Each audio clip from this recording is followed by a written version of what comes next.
Living through the message, reading through a message, passing through a message, writings on the wall. Time and tribulation, so much abomination, passing through a message, time will tell.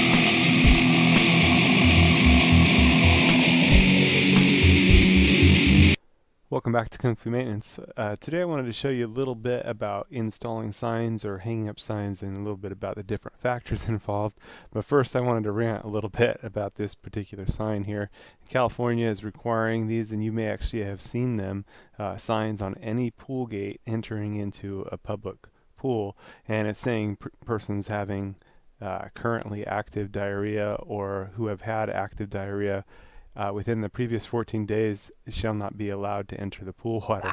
Now, first off, is there such a thing as inactive diarrhea? I mean, that's pretty scary here. Persons having currently active diarrhea is pretty gross. But the other thing that it seems kind of strange to me, you got this sign on a pool, right? And you got a group of friends heading towards the pool. Do you really think any person is gonna be like, hey, sorry guys, I can't go in the pool, I mean, I'm just saying, it's kind of scary. But anyway, back to installing signs. Signs, a lot of times when these signs are shipped, they'll have very sharp corners. So if you have any exposed edges on a sign that you're going to be hanging, you're going to want to file those corners down to make them nice and smooth so that there's not a place where people can get injured and poke themselves. The other thing is, if you're installing these, you want to make sure that there's not an entrapment issue where there might be a gap in between the sign edges where someone can get their arm stuck or something like that. Those are things to be conscious of. Beyond that, for mounting purposes, silicone works really good.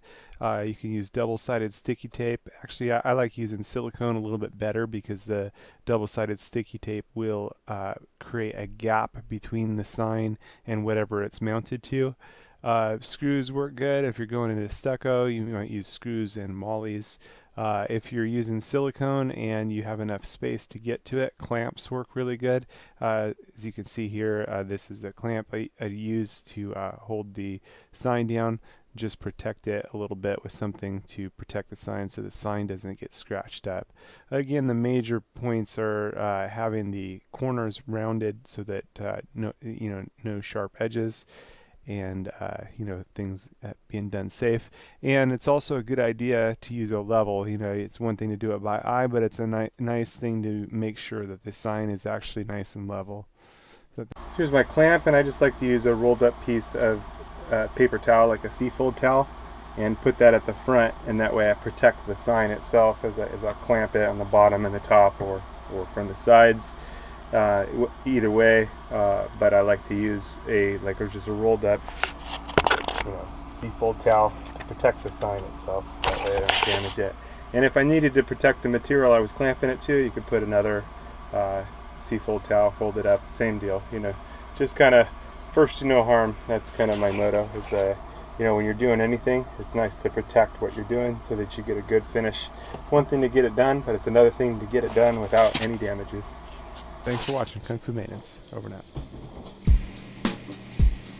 Living through the message, reading through a message, passing through a message, writings on the wall.